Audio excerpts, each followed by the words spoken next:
Hi friends, Vijayananda ಕಾಶ್ಯಪ್ಪನವರ ಜೀವನದ ಕತೆ ಗೊತ್ತಾ? ಇವರು ರಾಜಕೀಯಕ್ಕೆ ಬಂದಿದ್ದು ಹೇಗೆ? ಇವರ ತಂದೆ ಎಷ್ಟು ಸಲ ಶಾಸಕರಾಗಿದ್ರು? ವಿಜಯಾನಂದ ಕಾಶ್ಯಪ್ಪನವರ್ ಓದಿರೋದು ಎಷ್ಟು? ಮಾಡಿರೋ ಆಸ್ತಿ ಎಷ್ಟು? ಪತ್ನಿ ವೀಣಾ ಕಾಶ್ಯಪ್ಪನವರ ಬಗ್ಗೆ ಗೊತ್ತಾ? ಆಕೆಯ ಹೆಸರಲ್ಲಿರೋ ಆಸ್ತಿ ಎಷ್ಟು ಗೊತ್ತಾ? ಎಲ್ಲವನ್ನೂ ಈ ವಿಡಿಯೋದಲ್ಲಿ ಹೇಳ್ತೀವಿ. ಅದಕ್ಕೂ ಮುನ್ನ ನೀವಿನ್ನು ನಮ್ಮ ಚಾನೆಲ್ಗೆ ಸಬ್ಸ್ಕ್ರೈಬ್ ಆಗಿಲ್ಲ ಅಂದ್ರೆ ಈ ಕೂಡಲೇ ಆಗಿ ಪಕ್ಕದ ಗಂಟೆ ಗುರುತಿನ ಮೇಲೆ ಕ್ಲಿಕ್ ಮಾಡಿ. ಕಾಶ್ಯಪ್ಪನವರ ಆರಂಭಿಕ ಜೀವನ.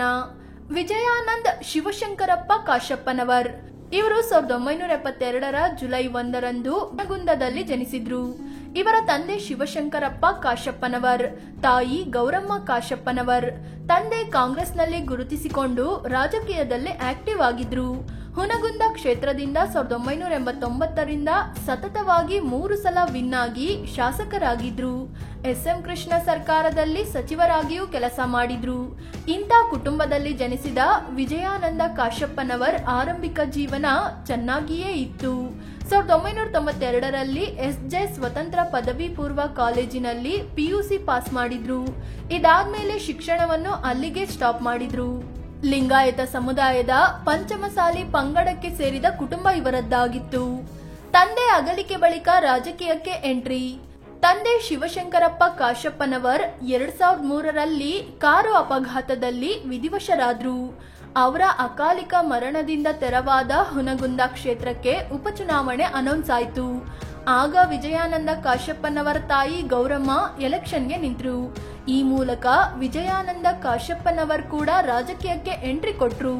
ತಾಯಿ ಪರವಾಗಿ ಪ್ರಚಾರ ಮಾಡಿದ್ರು. ಆ ಚುನಾವಣೆಯಲ್ಲಿ ತಾಯಿ ಗೌರಮ್ಮ ವಿನ್ ಆಗಿ ವಿಧಾನಸಭೆ ಪ್ರವೇಶಿಸಿದ್ರು. ಆದ್ರೆ 2004 ವಿಧಾನಸಭೆ ಚುನಾವಣೆಗೆ ಸ್ಪರ್ಧಿಸಿದ್ದ ಗೌರಮ್ಮ ಸೋಲು ಅನುಭವಿಸಿದ್ರು.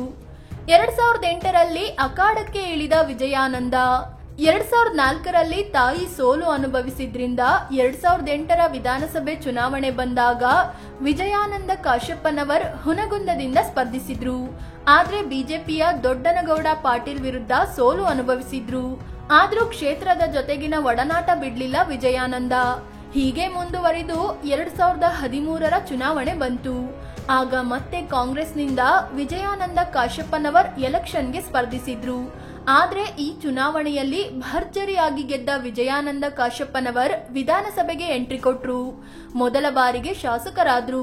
ಆದ್ರೆ 2018 ಮತ್ತೆ ಸೋಲು ಅನುಭವಿಸಿದ್ರು. 2023 ಮತ್ತೆ ಸ್ಪರ್ಧಿಸಿ 2ನೇ ಬಾರಿಗೆ ಶಾಸಕರಾಗಿದ್ದಾರೆ. 2024 ಇವರು ಕರ್ನಾಟಕ ವೀರಶೈವ ಲಿಂಗಾಯತ ಅಭಿವೃದ್ಧಿ ನಿಗಮದ ಅಧ್ಯಕ್ಷರಾಗಿದ್ದು ಕ್ಯಾಬಿನೆಟ್ ರ್ಯಾಂಕ್ ಹೊಂದಿದ್ದಾರೆ. ಶಾಸಕರ ಮೇಲಿದೆ ವಿವಿಧ ಆರೋಪಗಳು. ವಿಜಯಾನಂದ ಕಾಶ್ಯಪ್ಪನವರ ಮೇಲೆ ಹಲವು ಆರೋಪಗಳಿವೆ. 2014 UBCTಯಲ್ಲಿ ಪೊಲೀಸ್ ಕಾನ್ಸ್ಟೇಬಲ್ ಮೇಲೆ ಹಲ್ಲೆ ನಡೆಸಿ ಭಾರಿ ವಿವಾದಕ್ಕೆ ಒಳಗಾಗಿದ್ರು. ಪೊಲೀಸರು ನನ್ನ ಬೂಟಿಗೆ ಸಮ ಅಂತೆಲ್ಲ ಹೇಳಿದ್ದಾರೆ ಅನ್ನೋ ಆರೋಪ ಕೂಡ ಕೇಳಿ ಬಂದಿತ್ತು. 2021 ಈ ಕೇಸ್ನಿಂದ ಕಾಶ್ಯಪ್ಪನವರ್ ಆರೋಪ ಮುಕ್ತಗೊಂಡಿದ್ದಾರೆ.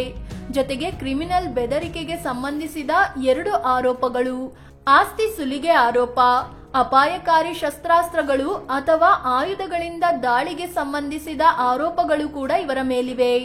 IPC ಸೆಕ್ಷನ್ 307 ಪ್ರಕಾರ ಕೊಲೆ ಯತ್ನದ ಕೇಸು ಕೂಡ ದಾಖಲಾಗಿದೆ. ವಿಜಯಾನಂದ ಕಾಶ್ಯಪ್ಪನವರ ಪತ್ನಿ ವೀಣಾ. ವಿಜಯಾನಂದ ಕಾಶ್ಯಪ್ಪನವರ್ ಬೆಂಗಳೂರು ಮೂಲದ ಉದ್ಯಮಿಯೊಬ್ಬರ ಪುತ್ರಿ ವೀಣಾ ಅನ್ನೋರನ್ನ ಮದುವೆ ಆದ್ರು. ರಾಜಕೀಯ ಹಿನ್ನೆಲೆ ಇಲ್ಲದ ವೀಣಾ ಪದವೀಧರೆಯಾಗಿದ್ರು.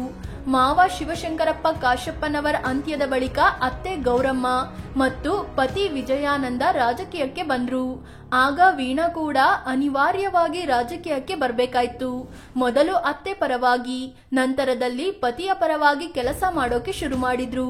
2016 ಬಾಗಲಕೋಟೆ ಜಿಲ್ಲಾ ಪಂಚಾಯಿತಿ ಅಧ್ಯಕ್ಷೆಯೂ ಆದ್ರು. ಈ ವೇಳೆ ಗ್ರಾಮ ವಾಸ್ತವ್ಯದ ಮೂಲಕ ಜನರ ಕಷ್ಟ ತಿಳಿದ್ರು. ಮನೆ ಮನೆಗೆ ಶೌಚಾಲಯ ನಿರ್ಮಿಸಿಕೊಟ್ರು. ಅನಿರೀಕ್ಷಿತವಾಗಿ ರಾಜಕೀಯಕ್ಕೆ ಬಂದ ವೀಣಾ ಮಾವ ಮತ್ತು ಪತಿಯನ್ನು ಮೀರಿಸುವಂತೆ ವರ್ಚಸ್ಸು ಸಂಪಾದಿಸಿದ್ರು. ದೊಡ್ಡ ಮಟ್ಟದಲ್ಲಿ ಹೆಸರು ಮಾಡಿದ್ರು. ಅದೇ ಕಾರಣಕ್ಕೆ ಇವರಿಗೆ 2019 ಬಾಗಲಕೋಟೆ ಲೋಕಸಭೆ ಕ್ಷೇತ್ರದಿಂದ ಟಿಕೆಟ್ ಕೊಡಲಾಯಿತು. ಆದ್ರೆ ಬಿಜೆಪಿಯ PC ಗದ್ದಿಗೌಡರ್ ವಿರುದ್ಧ ವೀಣಾ ಸೋಲು ಅನುಭವಿಸಿದ್ರು. 2023 ಇವರು ಕಾಂಗ್ರೆಸ್ ಟಿಕೆಟ್ ಆಕಾಂಕ್ಷಿಯಾಗಿದ್ರು. ಕೊನೆ ಕ್ಷಣದವರೆಗೂ ಟಿಕೆಟ್ಗೆ ಫೈಟ್ ಮಾಡಿದ್ರು. ಆದ್ರೆ ಕೊನೆಗೆ ಕಾಂಗ್ರೆಸ್ ಸಚಿವ ಶಿವಾನಂದ ಪಾಟೀಲ್ ಮಗಳು ಸಂಯುಕ್ತ ಪಾಟೀಲ್ಗೆ ಟಿಕೆಟ್ ಕೊಟ್ರು. ಇನ್ನು ವಿಜಯಾನಂದ ಕಾಶಪ್ಪನವರ್ ಮತ್ತು ವೀಣಾ ದಂಪತಿಗೆ ಶಿವಶಂಕರಪ್ಪ ಅನ್ನೋ ಮಗ ಮತ್ತು ಶರಣಮ್ಮ ಅನ್ನೋ ಮಗಳಿದ್ದಾರೆ. ವಿಜಯಾನಂದ ಕುಟುಂಬದ ಆಸ್ತಿ ಎಷ್ಟು? ವಿಜಯಾನಂದ ಕಾಶಪ್ಪನವರ್ ಕುಟುಂಬದ ಬಳಿ ಒಟ್ಟು 9,90,00,000 ರೂಪಾಯಿ ಮೌಲ್ಯದ ಆಸ್ತಿ ಇದೆ. ಅದೇ ರೀತಿ 2,92,00,000 ರೂಪಾಯಿ ಮೌಲ್ಯದ ಸಾಲ ಕೂಡ ಇದೆ. ಒಟ್ಟು ಆಸ್ತಿಯಲ್ಲಿ 3,66,00,000 ರೂಪಾಯಿಯಷ್ಟು ಆಸ್ತಿ ಪತ್ನಿ ವೀಣಾ ಹೆಸರಲ್ಲಿದೆ. ಕಾಶಪ್ಪನವರ್ ಬಳಿ 5 ಕಾರು, 1 ಜೀಪು, 2 ಬೈಕುಗಳಿವೆ. ಪತ್ನಿ ವೀಣಾ ಹೆಸರಲ್ಲಿ 2 ಕಾರುಗಳಿವೆ. ವಿಜಯಾನಂದ ಬಳಿ ಅರ್ಧ ಕೆಜಿಯಷ್ಟು ಚಿನ್ನಾಭರಣ ಇದ್ರೆ ಪತ್ನಿ ವೀಣಾ ಹೆಸರಲ್ಲಿ 200 ಗ್ರಾಂ ತೂಕದ ಚಿನ್ನ ಇದೆ. ಮಕ್ಕಳ ಬಳಿಯೂ ಒಟ್ಟು 400 ಗ್ರಾಂ ತೂಕದ ಚಿನ್ನ ಇದೆ. ಆದಾಯ ಮತ್ತು ಆದಾಯದ ಮೂಲ ಏನು? ವಿಜಯಾನಂದ ಕಾಶಪ್ಪನವರ್ 2022ನೇ ಸಾಲಿನಲ್ಲಿ 24 ಲಕ್ಷ ರೂಪಾಯಿ ಆದಾಯ ಹೊಂದಿದ್ರು. ಅದೇ ರೀತಿ ಪತ್ನಿ ವೀಣಾ ಆದಾಯ 9,58,000 ರೂಪಾಯಿಯಷ್ಟಿದೆ. ವಿಜಯಾನಂದ ತಮ್ಮ ಆದಾಯದ ಮೂಲ ವ್ಯವಸಾಯ ಮತ್ತು ವ್ಯವಹಾರ ಅಂತ ಘೋಷಿಸಿಕೊಂಡಿದ್ರೆ ಪತ್ನಿ ಆದಾಯದ ಮೂಲ ಕೃಷಿ ಅಂತ ಮಾಹಿತಿ ನೀಡಿದ್ದಾರೆ. ಪ್ರಬಲ ಪಂಚಮಸಾಲಿ ನಾಯಕ. ವಿಜಯಾನಂದ ಕಾಶಪ್ಪನವರ್ ಪ್ರಬಲ ಲಿಂಗಾಯತ ಸಮುದಾಯದ, ಅದರಲ್ಲೂ ಪಂಚಮಸಾಲಿ ಸಮುದಾಯದ ನಾಯಕರಾಗಿದ್ದಾರೆ. ಅಖಿಲ ಭಾರತ ಪಂಚಮಸಾಲಿ ಮಹಾಸಭಾದ ರಾಷ್ಟ್ರೀಯ ಅಧ್ಯಕ್ಷರೂ ಆಗಿದ್ದಾರೆ. ಇವರು ತಮ್ಮ ಸಮುದಾಯದಲ್ಲಿ ದೊಡ್ಡ ಮಟ್ಟದ ಮನ್ನಣೆ ಗಳಿಸಿರೋ ನಾಯಕ ಕೂಡ ಹೌದು. ಸಿದ್ದರಾಮಯ್ಯ 2018ರ ವಿಧಾನಸಭೆ ಚುನಾವಣೆಯಲ್ಲಿ ಬದಾಮಿ ಕ್ಷೇತ್ರದಲ್ಲಿ ಸ್ಪರ್ಧಿಸಿದಾಗ ಅವರ ಪರವಾಗಿ ವಿಜಯಾನಂದ ಕಾಶಪ್ಪನವರ್ ಮತ್ತು ಪತ್ನಿ ವೀಣಾ ದೊಡ್ಡ ಮಟ್ಟದಲ್ಲಿ ಕೆಲಸ ಮಾಡಿದ್ರು. ಸಿದ್ದರಾಮಯ್ಯ ಗೆಲುವಿನಲ್ಲಿ ಇವರ ಪಾತ್ರ ಕೂಡ ಇತ್ತು. ಫ್ರೆಂಡ್ಸ್, ಇದು ಕಾಂಗ್ರೆಸ್ ಎಂಎಲ್ಎ ವಿಜಯಾನಂದ ಕಾಶಪ್ಪನವರ್ ಬಗ್ಗೆ ಮಾಹಿತಿ ನೀಡುವ ಪ್ರಯತ್ನ. ಇವರ ಬಗ್ಗೆ ನಿಮಗೇನನ್ಸುತ್ತೆ ಅಂತ ಕಾಮೆಂಟ್ ಮಾಡಿ ಹೇಳಿ. ಅದೇ ರೀತಿ ನೀವಿನ್ನು ನಮ್ಮ ಚಾನಲ್ಗೆ ಸಬ್ಸ್ಕ್ರೈಬ್ ಆಗಿಲ್ಲ ಅಂದ್ರೆ ಈ ಕೂಡಲೇ ಆಗಿ ಪಕ್ಕದ ಗಂಟೆ ಗುರುತಿನ ಮೇಲೆ ಕ್ಲಿಕ್ ಮಾಡಿ. ಧನ್ಯವಾದ.